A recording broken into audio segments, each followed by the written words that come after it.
Hello, good morning, welcome back. If you are brand new here, welcome for the first time. Today we're going to run through just a handful of empties.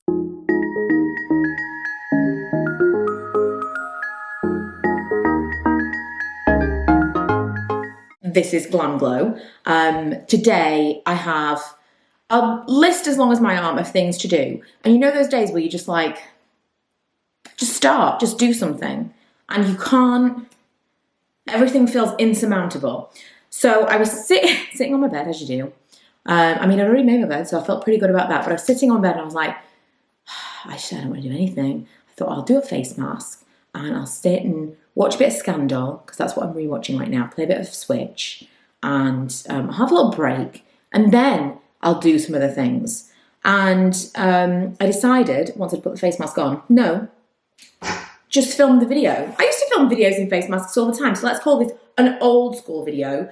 I've pulled together just literally the smallest amount of empties. I thought we could do this on a more regular basis. I know we've said this before, but I know there's probably more than this that I could pull if I wanted to. But just let's just talk about some things that I've used up. This is the catalyst to actually getting some jobs done today. We're going to talk about some things. So, number one is the OGX Blonding. I always want to say blonding because it was like a blonde colour. Bonding Plex. Restoring and Bonding Plex shampoo.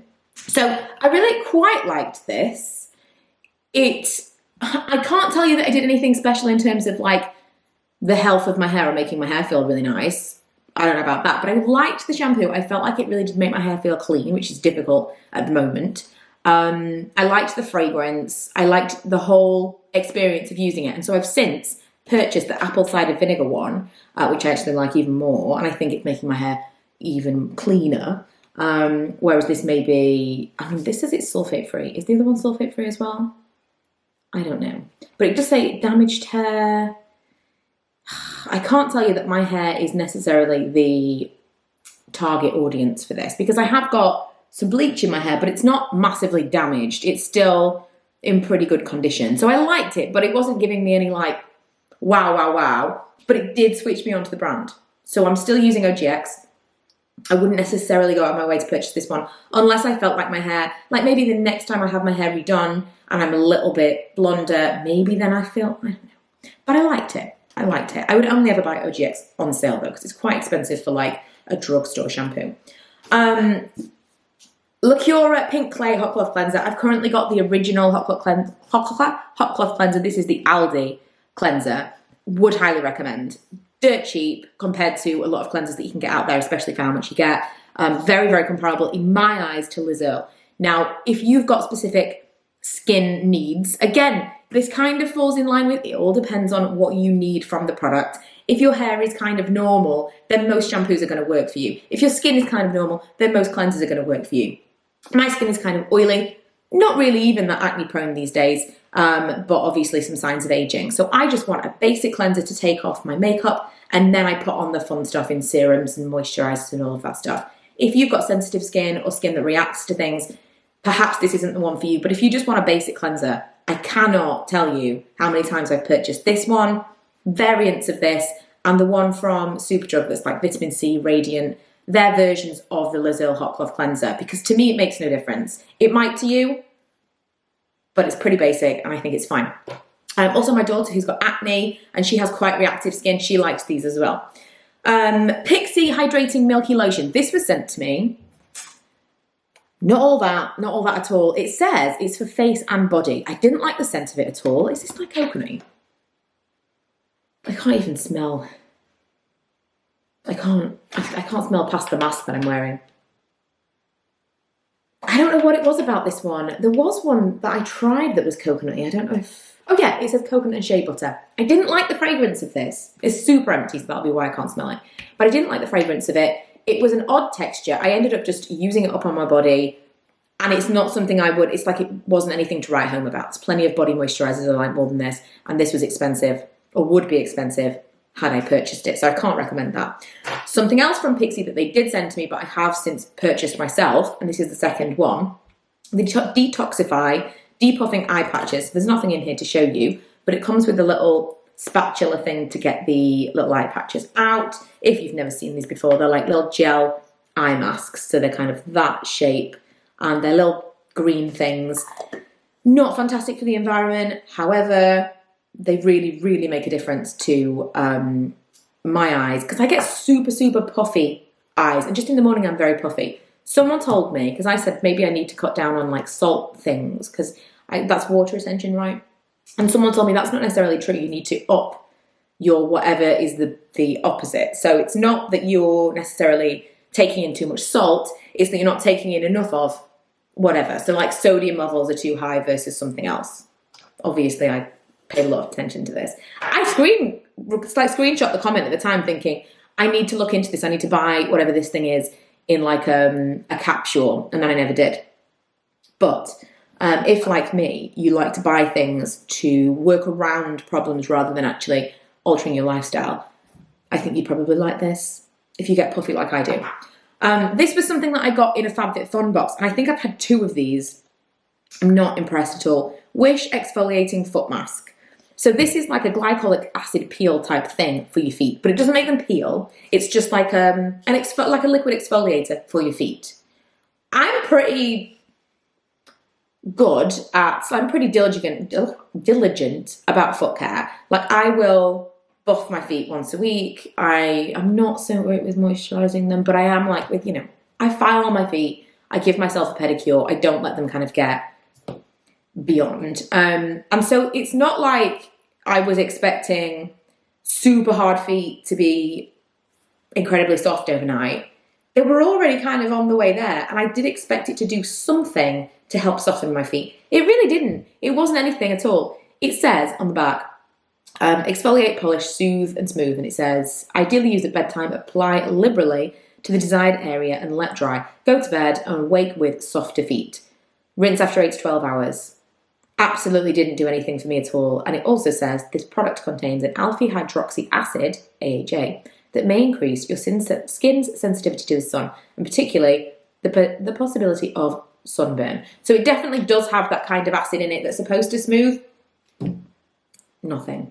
Didn't find any kind of result from that, so would not recommend. This is something that I purchased thinking I really, really liked it, and then when I used it, I was massively disappointed. It's Buff and Ready from Soap and Glory.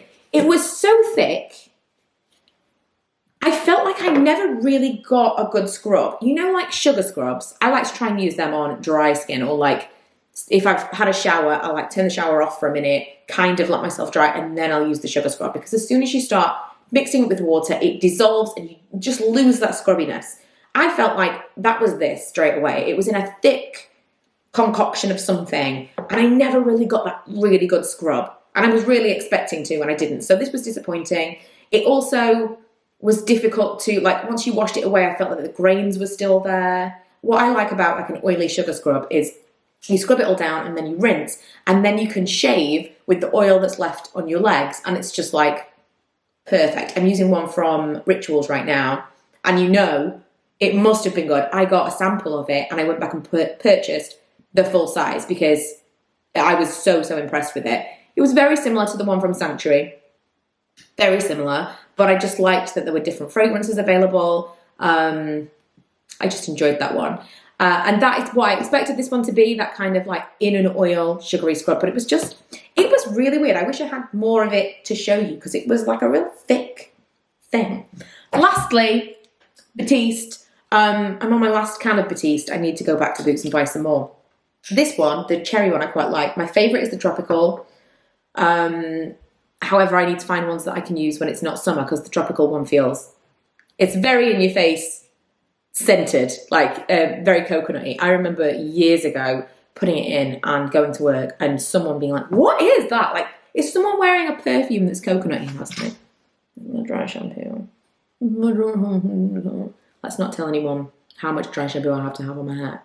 But I'm kind of at the phase now in this transition in seasons where it doesn't matter how well I wash my hair never feels 100% clean. And I've kind of got to the stage where if I'm going to blow dry my hair, which is very, very rare, I almost immediately put dry shampoo on it. Like, well, I say almost immediately, it was immediate. Last night I blow dried my hair, which I never do. Like, maybe once a month, maybe. And as I was blow drying it, my roots weren't 100% clean. And I swear, this looks insane. I look like something from Star Wars. I love it. My hair was definitely, like, I'd rinsed everything out. I hadn't used any conditioner. There was nothing. I hadn't even used a spray detangler at this point. There was no reason for it to still be greasy up there. I think it's the change in seasons that a lot of people have said this when I've mentioned this recently, that they're struggling with their hair right now as well. But I immediately blast it with dry shampoo. And then it does last for a few extra days. But I know that's not great for your scalp. And I've had in the past bad reactions to using dry shampoo regularly. So it's something I want to avoid. It's not great. Although I have heard, I've seen people talk about like exfoliation for your scalp, like special brushes that people use and specific actual like scrubs that people use on their scalp. So maybe I need to try that. I don't know. Ramble on a tangent as always. But I am, still a big fan of Batiste and still using it. Lots of people told me my favourite, which is the least efforts, keep it clean, the pink can. I think it's been discontinued, which is really sad because it is the best one ever. It really, I don't know how they do it. It absorbs all of the oil, but it's completely invisible. It makes your hair feel really clean. It doesn't feel like there's anything in your hair at all. It is absolutely amazing. Can't get it anywhere. All of a sudden, it's $1.99 at Home Bargains. And I must get 4 people send me a picture a day of that dry shampoo at Home Bargains. I can't believe I haven't been to get it yet because it's been in there for a few months now. I must go and stock up before it goes away completely. But I don't want to recommend that to you guys anymore because it's really difficult to get hold of unless you go to Home Bargains right now. But Batiste has always been the one I go back to. I'd like to not need dry shampoo. That would be the ideal. But, it is what it is. I have also had people bitch and moan at me like, well, just wash your hair. My hair is quite a lot of hair to dry. I don't want to have to wash my hair every day. It's a ball ache. And that is why dry shampoo is so popular. Anyway, that is it for today's video. I hope you enjoyed my masked face. I'll be back on Friday with a faves and fails. I've got lots of fun stuff to talk about there. And on Sunday with an H&M shop with me. I did just do a Primark shop with me. It was a bit of a disappointment, but I had to go. And I've got a bunch of other places that I want to go to as well. I'm thinking homey stuff. I'd like to go to IKEA. Loads of places.